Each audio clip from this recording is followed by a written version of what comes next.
Before we go any further, a brief warning. Viewer discretion is advised. This story is shared for entertainment purposes, but what unfolds is anything but light. What happens when a man forged an addiction, shaped by prison walls, and reborn through music steps into the spotlight of daytime television? What happens when redemption meets relentless judgment?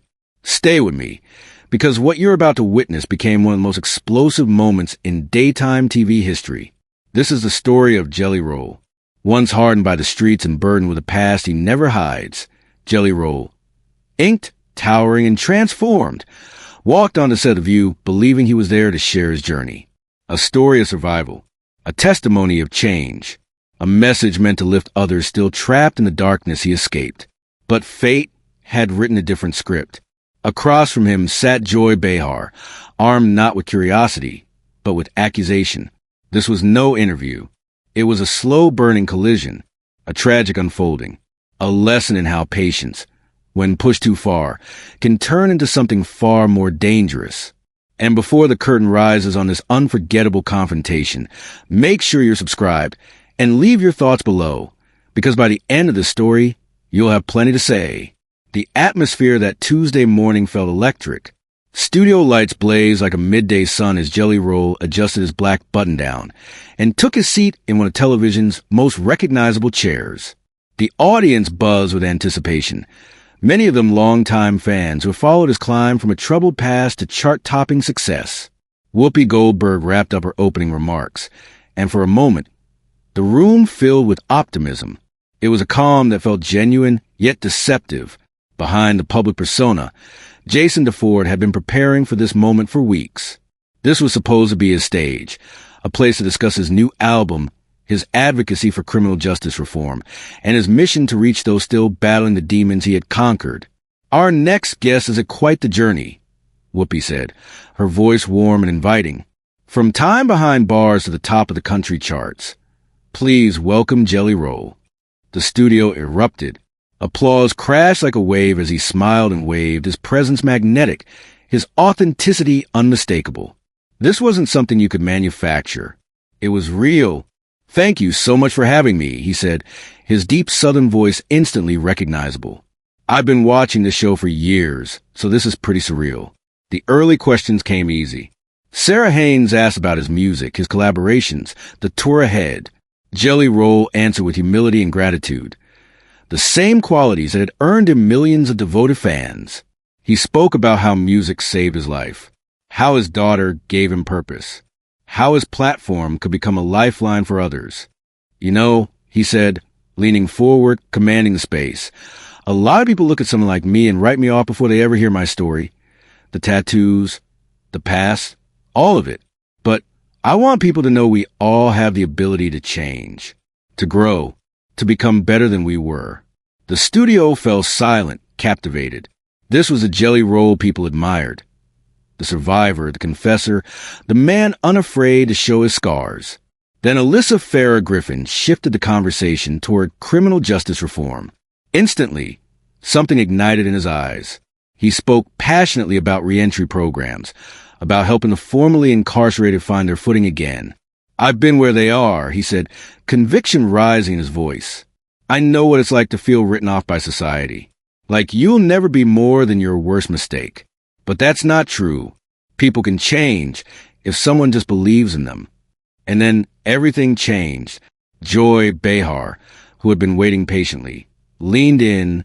A familiar smirk played across her face. The kind viewers knew well. The kind that signaled chaos was coming. Well, that's all very nice, she began, her tone dripping with condescension. Inspirational, sure, but let's be honest.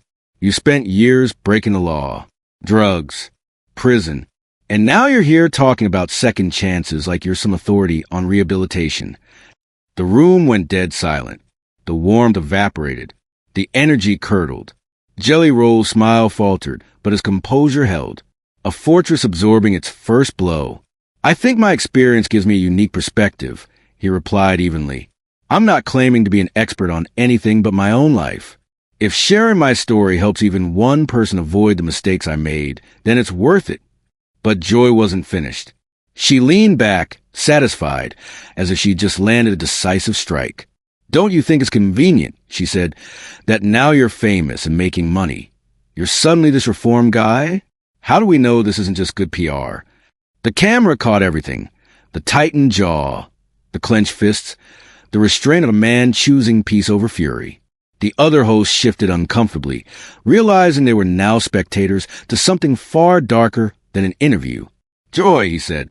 Just one word, but it landed like thunder. "This isn't PR," he continued. "This is my life. These aren't talking points. These are real experiences that shaped who I am." But the attack escalated. Her eyes gleamed. Blood had been drawn, and she pressed forward. It's easy to talk about redemption when you've got a record deal and sold-out shows. What about the people you hurt? The communities damaged by the drug trade you were part of? The accusation hung in the air like a shroud. And in that moment, the transformation was complete. The calm guest was gone. His breath deepened. His posture shifted. The fire in his eyes made it clear a line had been crossed. "You want to talk about the people I hurt?" he said, his voice rising with controlled fury. "Let's talk about them. Let's talk about how I spent every single day since getting clean, trying to make things right, making amends, using whatever platform I have to help others." But whether from ignorance or intent, Joy pushed on, unaware or uncaring of the storm she had unleashed. "But that doesn't undo the damage, does it?" she pressed.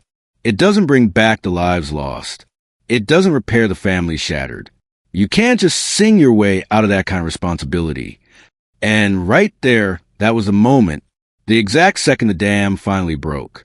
Years of restraint, years of discipline, years spent mastering the fury that once ruled his life. All of it crumbled under the relentless weight of her words. A man who had fought every day to become better now stood face to face with someone determined to burn his redemption to the ground. What happened next was instantaneous. Jelly Roll exploded to his feet. The force of his movement sent the chair skidding backward as his 6-foot frame rose like a living monument of rage over the desk. His voice detonated through the studio, a shockwave that made every soul inside flinch. "Are you kidding me right now?" he roared, his southern drawl thick with raw emotion. "You think I don't carry that weight every single day? You think for one second I don't know exactly what I've done and who I've hurt?" The audience gasped as one. Cameras scrambled. Producers panicked. Fingers hovered over the button to cut to commercial. Whoopi sat frozen. Sarah's hand flew to her mouth. Alyssa stared ahead, unmoving. And Joy, she smiled. "There it is," she said coolly, gesturing toward him like a prosecutor unveiling evidence. "That's who you really are. Under all this talk of redemption, you're still the same angry criminal, just dressed better." The studio became a tomb. No applause. No murmurs, only the harsh rhythm of Jelly Roll's breathing as he stared down at her. When he spoke again, his voice dropped, low, controlled, and infinitely more terrifying than his earlier roar. "You want to see the real me?" he asked, leaning forward, palms planted on the desk like anchors in a storm. "The real me spent 3 years in a county jail cell thinking about every person I hurt, every family I broke, every life I helped destroy." He didn't blink. "The real me is haunted by nightmares of kids who overdosed on the poison I sold. The real me goes to funerals of people I grew up with, the ones who didn't make it out." Joy tried to interrupt. He cut her off like a blade through air. "No, you started this. We're finishing it. You sit up there on your ivory tower passing judgment on men like me. But what have you ever sacrificed? What struggle have you ever survived? Do you really think redemption is just a PR strategy?"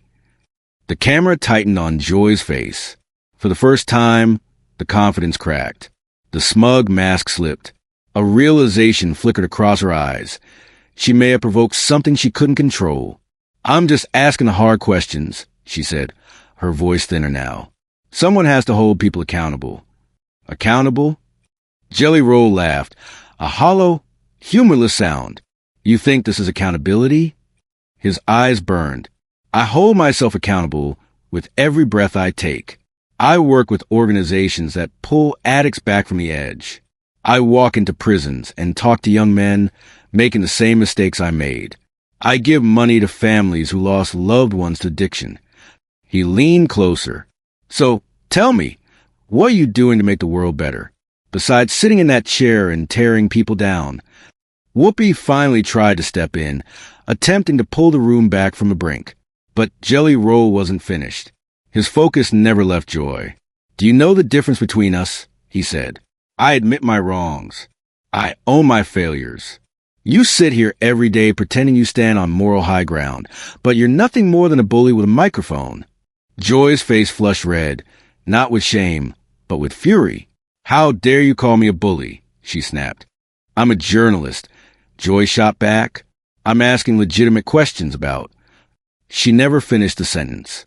Jelly Roll's voice cut straight through her, rising again, stronger, sharper, uncontainable. Not just anger now, but something deeper. A rejection of the very idea that a man who has fallen can ever truly rise again. That someone with a past like his should be silenced, erased. You're not asking questions, he said. You're pushing an agenda. And that agenda is to make people feel small, so you can feel powerful. The other hosts glanced between them, frozen. Spectators at a modern-day coliseum, unsure whether to step in or let destiny play out. The audience didn't breathe. Every eye locked on the unscripted tragedy unfolding in real time. I've interviewed thousands of people. Joy fired back, her voice climbing in pitch, desperation creeping in. I know the difference between real rehabilitation and a polished story. And what I see is someone who knows exactly what to say to make us forget who he really is. That landed like a punch. Jelly Roll's face shifted, hurt first, then anger, and finally something unexpected. Pity. When he spoke again, his voice dropped. Quiet, controlled, devastating. What I truly am, he said slowly, is a father who wants his daughter to be proud of the man he's become. What I truly am is someone who has stared into the deepest abyss and climbs out of it every single day. The room was still. What I truly am, he continued, is a human being who made catastrophic choices and is now spending the rest of his life trying to atone for them. He paused, letting the silence do the work. But what you are, he said, locking eyes with her, is someone paid to diminish people on national television. Someone who confuses cruelty with intelligence. Someone who's never had to fight for anything real, and therefore cannot recognize real change when it's standing right in front of you. Joy opened her mouth. Jelly Roll raised his hand. The gesture alone stopped her cold. I'm not finished. A chill swept the studio. You want to talk about accountability? He said. Let's talk about yours. How many people have you discouraged from getting help? By convincing them society will never forgive them. How many second chances have you destroyed with your cynicism? How many families stayed broken because you sold the lie that people can't change? Each question hung in the air like a verdict. Joy's face drained of color. The confident interrogator, the smug antagonist, stood exposed and silent, and in that moment, something flickered across her expression. Fear. The realization that she hadn't cornered a fox, but awakened a bear. You think you're clever, Jelly Roll continued, his anger cooling into something heavier. Disappointment. You think you're unmasking a fraud. But all you've done is expose the emptiness of your own character. You'd rather swing a wrecking ball than ever pick up a tool to build. From the sidelines, Sarah Haynes tried to intervene. Soft words, a plea for calm, a peace offering tossed into a battlefield. No one heard it. This was no longer an interview. This was war. Two belief systems colliding head-on. Cynicism versus redemption. Judgment versus grace. A studio transformed into an arena. I stand by what I said. Joy replied, though her voice now trembled beneath the weight of the moment. People have a right to be skeptical of convenient transformations. Jelly Roll shook his head slowly. When he looked at her again, there was no triumph in his eyes, only sadness. Do you see the real tragedy here? He asked. You had a platform to talk about addiction, to debate solutions, to explore how we actually fix broken lives. His voice hardened, and instead you chose cruelty. You chose mockery. You chose spectacle. The silence that followed was suffocating. For a heartbeat, a crack appeared in Joy's armor, a hint of reflection. Then it vanished. She straightened in her chair, reclaiming her posture like a queen defending a crumbling throne. "Don't lecture me about entertainment," she snapped. "This is journalism. We ask hard questions. If you can't take the heat, maybe you don't belong in the arena." Jelly Roll laughed, but there was no humor in it. "Hard questions," he echoed, the words dripping with scorn. "That's what you call this ambush?" He leaned forward. "Let me ask you a few. When was the last time you admitted a failure? When was the last time you showed compassion to someone who fell? When was the last time you used this chair, not to judge, but to heal?" The barrage landed. Joy's mouth opened then closed. Nothing came out. The interrogator had become the accused. The courtroom had flipped. She searched for footing, but the ground had already shifted beneath her, and Jelly Roll wasn't done. "You can swing a sword all day," he said, his voice rising again, "but you've never learned how to carry a shield. You can attack another man's walls endlessly, but the moment someone questions yours, you cry foul." All eyes turned to the table, to Whoopi, the final arbiter. The voice of reason finally tried to cut through the chaos. "Okay, I think we need to—" "No." The word landed like stone. Jelly Roll turned to Whoopi, not with disrespect, but with iron resolve. "I understand what you're trying to do," he said evenly, "but this needs to be heard. I came to this table in good faith, to talk about music, redemption, hope. Instead, I was walked into a prepared ambush. My verdict was decided before the trial ever began." Then he turned back to Joy. His volume lowered, but the intensity sharpened, coiling like a blade. "Do you know the greatest sadness in this room?" he asked. "It's the opportunity you wasted. You could have asked about the programs I support, the kids I mentor, the real work being done to pull lives out of ruin. Instead, you chose to torment." "I am not a tormentor," Joy protested weakly. "For what?" Jelly Roll exploded, his composure finally shattered. "For getting clean? For rebuilding a destroyed life? For trying to keep others from falling off the same cliffs I did? What exactly is my crime in your court? What am I guilty of, besides having a past that offends you?" The studio vibrated with unspoken electricity. Cameras swept across a stunned audience, hands over mouths, eyes wide. In the control room, producers scrambled, tore between pulling the plug or letting history unfold. Was this a disaster spiraling out of control, or the most compelling television they'd ever captured? "You're accountable," Joy fired back, grasping for one last weapon. "For profiting off redemption while your victims still suffer." "Profiting," Jelly Roll repeated, his voice breaking under the weight of emotion. "You think this is profit? Every dollar I earn, every stage I stand on, is a debt I know I owe every single day." He leaned forward, closing the distance. "You think I forget the families destroyed by the poison I sold? Do you think success buys me peace at night?" His voice dropped, raw and unfiltered. "I give away more money to recovery programs than most people will see in 10 years. I walk prison halls, speaking to boys who have my ghost in their eyes. I use this second chance to tell people that change is possible, but only through relentless work." Joy tried to interrupt. Her words vanished beneath the force of his conviction. "But that's not the story you want, is it?" he continued. "It doesn't fit the villain you decided I'd be. You cast my role long before I walked onto the stage, and no amount of evidence would ever change your verdict."